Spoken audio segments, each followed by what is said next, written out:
Hello there, folks. Hope you're all doing well. I'm out here in my backyard, and I just want to share with you guys some of the winter protection that I have here. I got this set up on Sunday, and this is the first like real winter protection I've done. I briefly like wrapped the trunk of my camera ops very like crudely after it got spear pole, and unfortunately it died anyways. That was really unfortunate, but this is the first like actual protection I have here. So yeah, I'm interested to see how this goes. Hopefully it's successful. And you know, for most of these palms, they don't really need much protection here. You know, if any, a lot of these don't. But yeah, anyways, I finally got burlap for the first time. I've actually never used, as I mentioned, it's the first protection I've done. I've never used burlap to wrap palms before, so it's a great material. It's got you know, good wind resistance that keeps a lot of the wind out. And if you guys looked at some of the weather, you know, I mean, wind chill is crazy. It can go, you know, change temperatures as much as like 20 degrees or more. So wind protection, for people who don't know, growing palms in colder climates, wind protection is one of the key things to getting palms through winters, especially if they're marginal. I mean, even palms that aren't marginal can still, you know, get really beat up looking or die from, you know, extreme, like, you know, getting hit by winds. That's why you see a lot of palms right along the beach look a lot poorer than they do inland. You know, because of that wind. And also, you know, sighting where you place your palm is key, especially in, you know, anywhere, but especially in cold climates like this. So yeah, the burlap's really good, but the weather has been crazy here. I think I'm gonna make a separate video on that. But we started off November like unusually warm, got really cold. We had like 2 nights in the low 20s, which is almost unheard of for this time of year. Really unusually low. And then finally it's warming back up. Looks like every day from here on out will be in the 50s, even 60. So the average high in DC in November, people are surprised to hear this, but it's actually 60 degrees, 59, 60 is the average high in DC in November. So it's supposed to be like this, but unfortunately it got really cold, but now it's warming up a bit. You know, I'm out here, just got my, just got a t-shirt on, long sleeve t-shirt. So it's really, you know, pretty nice out. Really excited about that. But yeah, this protection, I'm looking forward to seeing how it goes. Basically what I did is I got some burlap, bought it from the store. I think it was like a 3 by 12 foot burlap wrap, and then I just undid it, cut it up into several different pieces, and yeah, check this out. So first one I wrapped here is my Sabal etonia. This obviously looks like just like a lump of burlap. Not the best job, not the most, I guess you'd say, aesthetically pleasing job anyone's ever seen, but hopefully it works. I try to get the top covered like a little bit, but you don't want to cover the whole top. I mean, this still lets sunlight penetrate, but you obviously want to let some sunlight get through. You can see, you know, this is a pretty shaded area in summer, but with all the leaves gone, it's actually nice and sunny here. But anyways, you want to let some sunlight in, because obviously palms need that. But under here, I do indeed have my Sabal etonia.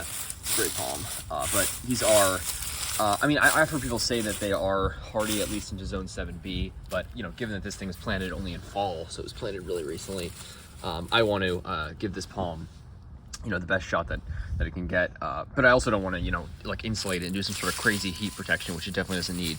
So I think this is, you know, pretty minimalist. You know, as far as protection goes, this really is like the minimum. You know, some people box their palms in and then, you know, add heating, and then they have a thermometer in there, especially people in colder climates. And I have so much respect for people that do that, because it takes a lot of work and a lot of money sometimes. To, you know, people wrap palms that are like 3 stories tall. There's a guy just in my neighborhood who I have videos of his yard, but he had a 27-foot wash. He wrapped it every year until it got to 27 feet. He was putting 3 stories of scaffolding around that. I can't even imagine what it cost. And then you just had to watch it die. So it's really sad. But you can get palms to live for many years like that. But thankfully, these species don't need much, if any, protection. You know, this one, hopefully, once it becomes more established, maybe I'll continue to do this. You know, even just putting burlap around without the leaves provides a lot of wind protection. As I mentioned, like wind chill, you know, can change things as much as like 20 degrees or more. So that wind protection is crucial.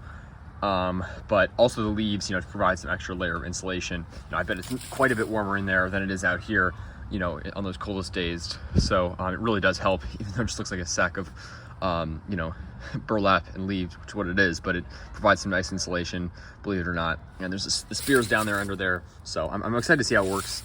You know, I'm trying to keep this up a little bit and keep this palm insulated a bit. So that was sort of the idea behind it. I'm actually pretty somewhat, you know, pleased with how it turned out. Obviously, it doesn't look gorgeous, but it gets the job done. My trackies here, these I sort of just wrapped to be safe. These two, you know, again, these are marginal palms here, but you know, again, 9 out of 10 winters, these things do great here. It's just those bad freezes that can knock them out. This one's been here for 2 winters, survived unprotected. This one survived 1 unprotected. They both got spear pull after last winter, so just to be safe, I did a little burlap wrap, and again, stuff the leaves in there for some insulation.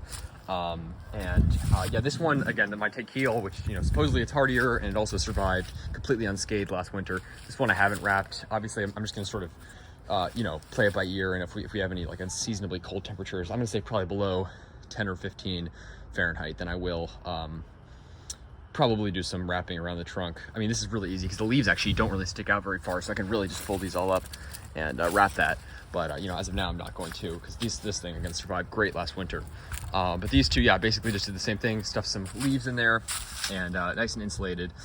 They're pretty small palms, so they have trunks low to the ground, makes them really easy to protect. And as they get bigger, they'll also get hardier and become more established, which is what I'm looking forward to. But yeah, just sort of stuck these poles here to hold the burlap up, stuck like both ends through the, you know, the pole through the burlap, and then it sort of sticks it on there. Leaves insulated.